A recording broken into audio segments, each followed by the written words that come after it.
Stephan Cannon, narration audition for Traitor Knight. Chapter 2. The girl lay sprawled in a tangled heap. Morgan sheathed his sword and extended his hands, wincing at the pain throbbing through his right arm. He ignored it, and when she took his offered hands, he pulled her upright. She swayed for a moment, as if she might topple into his arms. A little of Morgan's brain, one he had thought well suppressed, suggested this might not be such a bad prospect. He slammed the door on this notion. He didn't have time for such distractions, no matter how pleasant they might be. Anyhow, the girl either regained her balance or thought better of the falling into his arms motive. She made a rather futile attempt to smooth out her tattered, mud-stained dress. Morgan noted a telltale trembling in her hands. But when she finally spoke, her voice seemed calm, betraying no hint of her recent horror. "Thanks," she said.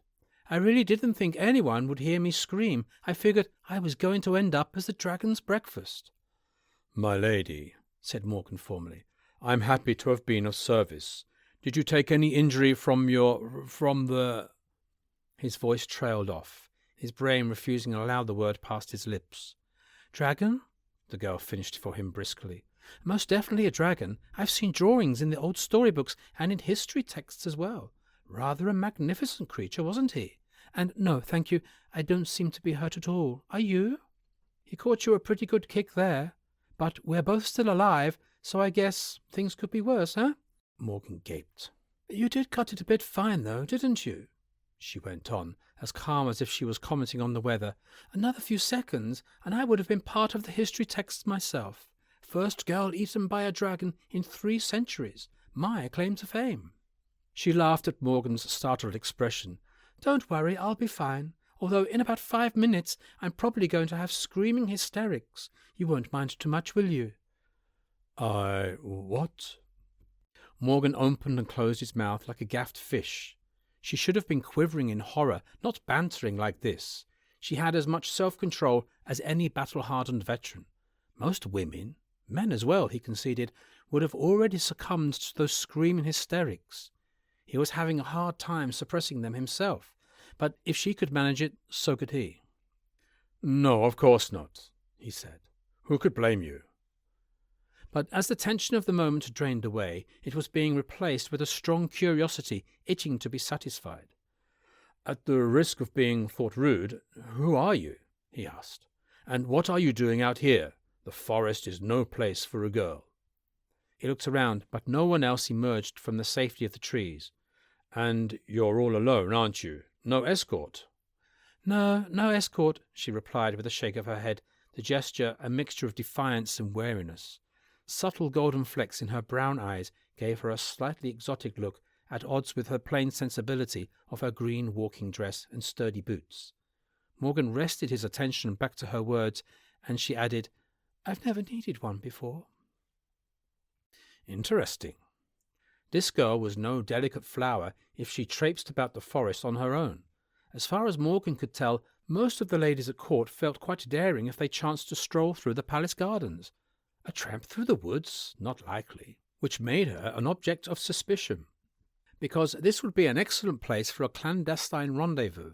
Well, except for the dragon, of course. But all in all, this secluded clearing, far from prying eyes, would be an ideal meeting place for someone with treason in mind. Someone passing sensitive information to agents of King Vasil, monarch of Kilburn's aggressive neighbour to the north, Rudelan. Someone was doing just that, as Morgan knew all too well. There was a traitor in the midst, someone highly placed. In all likelihood, one of the men on the Royal Council, of which Morgan was a member. That person was funneling political and military intelligence to the Rudelanis. Information that would make it much easier for them to mount another invasion attempt into Kilburn territory, one Morgan and the legion he commanded could find hard to halt this time. Morgan's current assignment, known to only 2 other men, was to determine the source of the leak and stop it. Was it possible this girl was a courier acting for the traitor? Had he unwittingly stumbled on a lead to his quarry?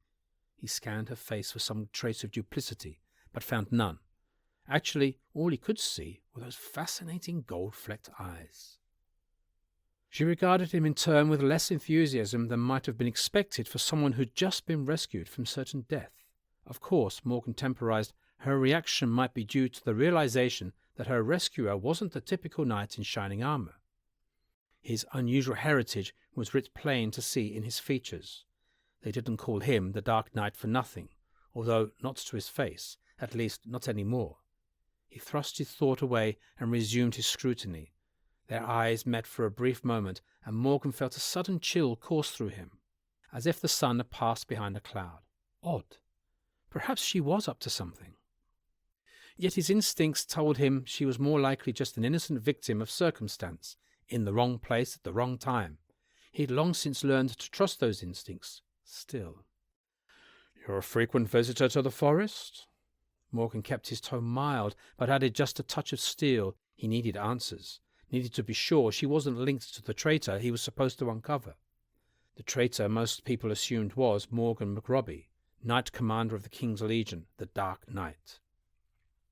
"Actually, yes," she replied. He couldn't decide if she looked guilty or merely annoyed at being challenged, but he pressed on. "All right, I'll ask you again. Who are you, and what are you doing out here?" Morgan found himself on the receiving end of a fierce glare. "If you were going to be beastly," she said, biting off each word, "perhaps you should have just left me to my dragon." As Morgan choked on this, her belligerent expression softened. She gave what might, under other circumstances, have almost felt a faint smile. "Oh, well, I suppose, since you rescued me, you have the right," she conceded. "My name is Marissa Dewberry. I'm lady-in-waiting to Queen Gwyndolin. I'm here to come to collect flowers for the Queen's boudoir." She indicated with a gesture what once might have been a basket, now trampled flat under the dragon's weight. "Oh, look, the foul creature sat on them." Either she was an excellent actress or her story was true. To his surprise, Morgan found his credulity still intact. Trust your instincts. She continued, "I often walk in the forest, gather flowers for the Queen's pleasure. The day was so pleasant that I went a bit further afield than normal, but bandits and ogres wouldn't dare come around here, and I certainly never thought to encounter a dragon." She shivered at the memory. "I didn't think dragons even existed anymore." "Neither I," Morgan admitted, relaxing his own guard a little. "If I hadn't seen it with my own eyes, I wouldn't have believed it." He rubbed his aching arm. It wasn't broken, by some miracle, although he was going to have a marvellous batch of bruises to show for this little escapade. If he hadn't been wearing a mail shirt, the dragon's kick would have likely torn him in two. As it was, it just felt like it had. "You should be safe now," he said. "I don't think it will be back. Now it knows there's a knight here to challenge it." "Let's hope so." Her voice was dubious, and she glanced up towards the sky. "Although," she murmured, "it didn't seem so much concerned as indisposed. Oh, well." She cocked her head, reminding Morgan of a pert, inquisitive sparrow. "And so, bold knight," she went on, "having saved me from the dragon, what reward would you claim?" Morgan bowed. "None at all," he said. "Your thanks are payment enough. It's my oath-bound duty to see justice done and evil banished from the kingdom." Her eyes narrowed. "My lord, did they teach you that in night school?" The sarcasm dripped from her voice like honey from a hive. "A pretty speech, and a most noble sentiment. It does you credit, I'm sure. But you shall have some reward. I won't have it said any man had a claim on me." Morgan shook his head. "Nay, my lady, you have thanked me, and that will suffice." Her eyes flashed dangerously, and her voice was filled with agitation as she demanded, "Would you deny me?" Her hands began to tremble again. She quickly clasped them together and smiled up at him. It was a bright and brittle smile, which looked as if it could dissolve either sobs or hysterical laughter without warning. "I wish to grant you a boon. Are you churlish enough to refuse a lady so?" Was her offer intended to distract him from asking more questions? He mentally tossed a coin, which came up on the side of no. "As you wish," he replied. "I will accept your gracious offer, since you insist. You may satisfy your obligation by having dinner with me this evening." Morgan blinked in surprise. Good Lord! Why had he made such a request? His dreaded instincts taking over again, no doubt. With all the concerns he had to juggle at the moment, he couldn't afford the distraction a girl would present, no matter how interesting her eyes might be. "Have dinner with you?" she repeated slowly, as if the concept were completely alien to her. Morgan nodded. Not trusting himself to speak, having made his request, he was not about to go back on it now. Instincts, trust your instincts. The refrain rang through him almost like the toll of a bell. Why? She demanded, hands on her hips. She brought to mind a stern schoolmistress from his distant past, challenging why a certain boy didn't have his sums completed. It was rather daunting. Under the force of her glare, Morgan grasped desperately for explanations. Unfortunately, the only thing he could come up with was the truth, and it was something less than diplomatic. You're different. He trailed off, a flush rising to his hairline. Damn it. He wasn't good with words. Give him a sword any day, although right now he just wanted to fall on one. She grimaced. Not exactly a courtier, are you? If that was intended as a compliment, I think I should return it for repairs. It seems to lack a certain something. Morgan groaned to himself. She must think him a babbling idiot. That impertinent part of his brain piped up again, wondering just why he cared. He ignored it. I'm sorry, I'm not putting it well, he said, scrambling to think how to explain without offending her any further. All right, look, 99 girls out of 100, having been snatched up by a dragon and rescued in the nick of time, would have murmured, "My hero," and swooned at her rescuer's feet. A bit hard, all that murmuring and swooning, Marissa observed. That's exactly what I mean. You have a different outlook on things.